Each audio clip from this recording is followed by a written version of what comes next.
Right now, a man named Gary Bowser is paying 25 to 30% of his gross income to Nintendo, and he'll continue to do so for the rest of his life. He's already served 40 months in federal prison, and on top of that, he owes the company $14.5 million. His crime? He was part of a group that created and sold jailbreak software and mod chips for the Nintendo Switch. If you're here, I'm sure you've felt this. Why does Nintendo shut everything down? The fan games we love, the emulators that preserve old titles, the modders, the cheat devices, it feels personal and excessive. Sega hired its fan creators, Nintendo sends federal agents. But this isn't just random rage. This has been their ruthless and consistent corporate strategy for 40 years. Nintendo's legal department isn't just defense, it runs offense too. And it's taught them one core lesson. If they lose control, they lose money. Period. To understand why they're so unforgiving with their IP and why they'll never be like their competitors, we need to dive deep into their legal history. We'll examine the foundational lawsuits of the 80s and 90s that laid the groundwork for their hardline posture, the one case they spectacularly lost that forced them to change targets, and the modern multi-front campaign against ROM sites, fan games, and the emulators themselves, and how these cases built the Nintendo we know today. This is a story of how lawsuits built the House of Mario. And if we haven't met before, I'm Suk, an accountant who's pretty sure Nintendo's legal team has a bigger budget than Game Freak. Let's go! Nintendo's ruthlessly protective posture was born from two events. First, the 1983 video game crash. The market was flooded with so much low-quality, unlicensed garbage that it destroyed gamer confidence and the entire industry. So, to prevent that from ever happening again, Nintendo decided its new console would have a lockout chip, the 10NES, which did exactly that. It physically blocked any unauthorized software from running on its hardware. But before they could launch that new console, they faced a completely different kind of threat. In 1984, the president of Universal Studios saw the success of Donkey Kong in arcades, saw his opportunity, and decided it was a direct trademark infringement of its property, King Kong. And Universal's strong-arm tactic worked. Most of Nintendo's partners were intimidated by the possibility of a costly legal battle with a giant in Hollywood, and immediately gave in to Universal demanding royalties. Nintendo was just a baby in the US market, and everyone expected them to do the same. They didn't. Their lawyer, John Kirby, went on the attack. First, he argued that Donkey Kong was a comical, childlike gorilla in a whimsical setting, while King Kong was a ferocious beast in a tragic narrative. The court agreed that the public wasn't going to confuse the two. But then Kirby's team uncovered the evidence that would ultimately end the case. A separate lawsuit cited Universal's own lawyers had already successfully argued in court that King Kong was in the public domain. Universal was suing Nintendo for infringing on a trademark it knew it didn't own. The court was furious. It found Universal had acted in bad faith and ordered them to pay Nintendo over $1.8 million in damages. The victory was transformative for Nintendo and cemented the legal department as a core part of the business. Their lead attorney at the time, Howard Lincoln, was even promoted to a senior executive position. This case taught them a lesson that would define the next 40 years. The law is a strong defense, but an even stronger offense. With the Universal win under their belt, Nintendo's legal team turned its focus from outside threats like Hollywood to a new, internal one. Competitors trying to break their 10NES lockout chip. This next case is where their legal strategy really starts to look familiar. It's one of the first times we see them pull the kind of aggressive legal moves they're known for today. Next up was Atari Games, who was furious about Nintendo's restrictive licensing terms, which limited them to only 5 games a year. Atari was so upset, they tried to reverse engineer Nintendo's lockout chip, but they just couldn't crack it. So Atari's lawyers lied to the US Copyright Office, claiming they needed the chip's source code for a fake lawsuit. With that stolen code, they built their own chip and sued Nintendo for being a monopoly. I'm sure lying to the US Copyright Office is always a great start to a lawsuit, right? Nintendo countersued for copyright infringement, and that fake lawsuit blew up Atari's entire case. The court's decision ended up setting a huge new precedent for software law. The court said that yes, reverse engineering can be considered fair use. However, because Atari defrauded the Copyright Office, the court ruled they had unclean hands.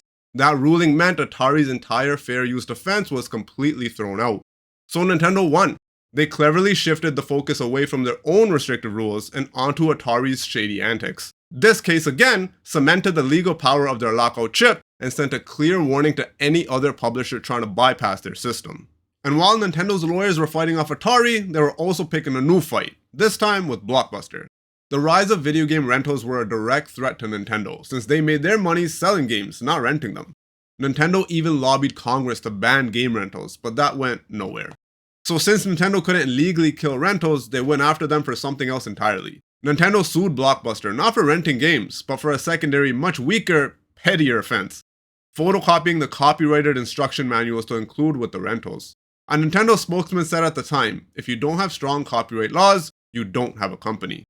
Blockbuster publicly accused Nintendo of just being frustrated they lost in Congress, but the fight didn't go to trial.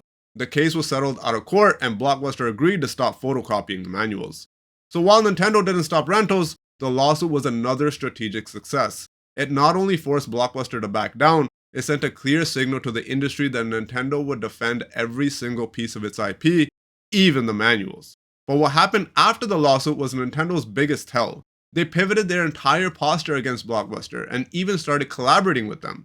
This proves their lawsuits aren't driven by anger or emotion. It's just a cold, practical tool to put themselves in the best possible position. But that cold, practical quest for total control wasn't foolproof, and in 1992, they pushed too far. This time they were gunning for Game Genie, a cheat device that let players get things like infinite lives or invincibility. Nintendo argued it created an unauthorized derivative work, that it was an illegal new version of their game. Nintendo actually won an injunction to stop sales, but they had to post a $15 million bond to cover the manufacturer's losses if they were wrong. And they were wrong. The court sided completely with Galoob, the maker of Game Genie, and the ruling was critical. The changes made by Game Genie were temporary. They only existed as electronic signals and disappeared when you turned the console off. The court ruled that since no permanent new work was created, no infringement ever happened. The court compared it to skipping portions of a book. This case established an important precedent for fair use. Us as consumers have a right to modify our own private, non-commercial experience of a product we bought. And to throw salt in the wound, Nintendo was forced to forfeit its entire $15 million bond to Galoob for their lost profits. This loss forced Nintendo to pivot. The court made it clear they couldn't control how a person plays a game they legally own. So they doubled down on controlling the gray market supply chain, waging war on mod chip makers and the websites distributing the illegal game files. And Nintendo's loss in the Game Genie case could be considered the legal foundation for the entire game modding scene. So what's your take? Do you agree with Nintendo that the Game Genie was a cheat tool that devalued games? Or was it a fundamental consumer right? Let me know in the comments. When the internet hit, Nintendo's strategy had to completely change. They weren't fighting big, easy to identify companies like Atari anymore. They were fighting a million anonymous pirates, modders, and emulator devs all at once. It was like a digital hydra. Cut off one piracy site and two more would pop up. So Nintendo's strategy adapted. They shifted from winning single lawsuits to a new, calculated approach, making an example of anyone they caught. The goal wasn't just to win. It was to make the financial risk so high that it would simply be too risky for anyone else to try. And they began to fight this war on multiple fronts. First, they went after ROM sites. In 2018, they sued LoveROMS.com. Their legal filing demanded up to $150,000 for each copyrighted game and $2 million for each trademark infringement. The potential damages were hundreds of millions of dollars. The site shut down immediately. Then in 2019, they went after ROMUniverse, which was arguably worse because it was charging users for premium subscriptions. The court awarded Nintendo $2.1 million. But the win wasn't just about collecting the cash. It was about sending a clear multi-million-dollar warning to anyone else thinking about hosting ROMs. Next, Nintendo turned on its own community. This is where we see the takedowns of beloved fan projects like another Metroid 2 remake and Pokémon Uranium. Now, their lawyers don't hunt down every single fan game. They seem to jump into action when a project crosses one of three main lines. First, getting too close to an official product. The Metroid 2 fan remake was shut down right before Nintendo released its own official Metroid remake. Nintendo clearly saw it as direct competition and brand confusion. Second, making money.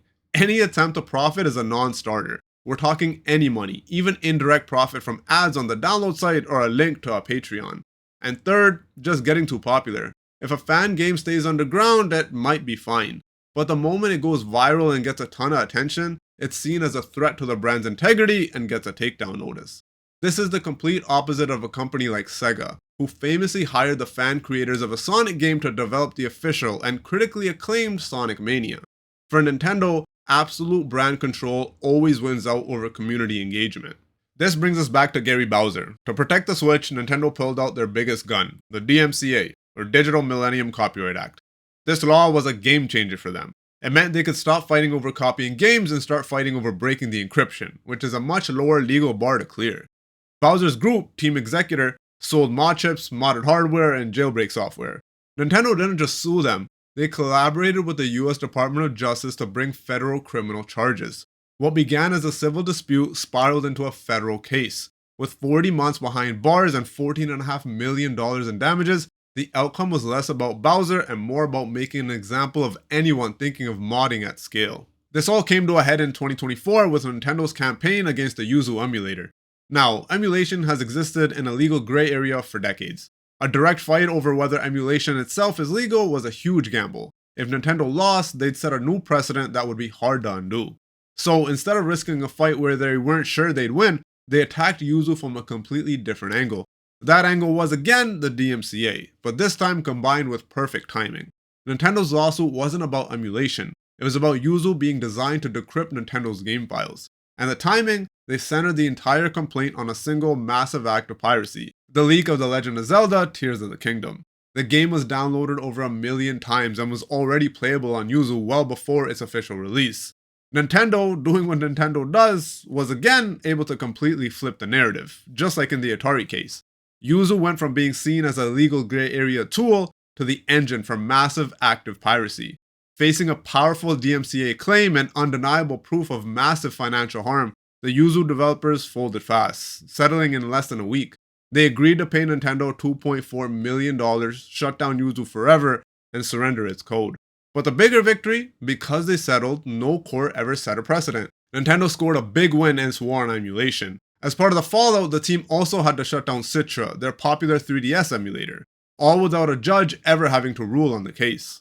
So, how do all these cases build the Nintendo we know today? When you connect all the dots, you can see their 4-part strategy. First, it's about absolute control. From the 10NES chip in the Atari case to the DMCA claims against Yuzu, the primary goal is to maintain a completely closed system, taking a page right out of Apple's walled garden playbook. Second, it's about brand purity. That's the Blockbuster fight over manuals and the AM2R takedown. They see any unofficial use as diluting the brand. Just recently, they forced a Japanese charity speedrun event, an event running since 2016, to pull their games, simply because the charity didn't get authorized use first. Third, it's about overwhelming force. That's the LoveROMS lawsuit for hundreds of millions of dollars, and the federal prison time for Gary Bowser. The goal isn't just to win, it's to send a clear message that no one is too big or too small to be made an example of. And finally, it's about strategic adaptation. That's the Galoob loss. When the court told them they couldn't control how we play, they didn't stop there. They just changed their target. This pivot from the player to the gray market supply chain is the key to their 40-year dominance. This is why they're so relentless. Their entire business model is different from their competition. Microsoft is a global computing powerhouse. Sony is a diversified media empire of movies and TV. But for Nintendo, the business model is tightly intertwined. Nintendo games featuring Nintendo characters sold on Nintendo hardware. The hardware is worthless without exclusive games, and the games lose their premium if they're available anywhere else. Because their business is so tightly enmeshed, any threat, a mod chip, an emulator, a fan remake, isn't just a minor inconvenience. It's a direct threat to the entire business. For Microsoft, a fan game is a bug on the windshield. For Nintendo, it's a crack in the foundation of the house. And that's why they stand at the ready with a legal hammer to patch that crack. While this hardline posture gets a ton of criticism for being anti-consumer, from a business perspective, you can't argue with the results. It's been the central pillar of their success for 40 years. The legacy of these lawsuits is bigger than just Nintendo. Their relentless legal fights have set powerful, lasting precedents that have literally shaped the rules for the entire global video game industry. So this 40-year legal war isn't just a story about Nintendo, it's a critical chapter in how our entire digital world is bought, sold, and controlled. If you learned something new about the business of gaming today, do me a favor and hit that like button. It really helps the channel. And for more deep dives that break down the finance and strategy behind the games we play, be sure to subscribe while you're down there too. Thanks for watching, and as always, play more, pay less. See you on the next one.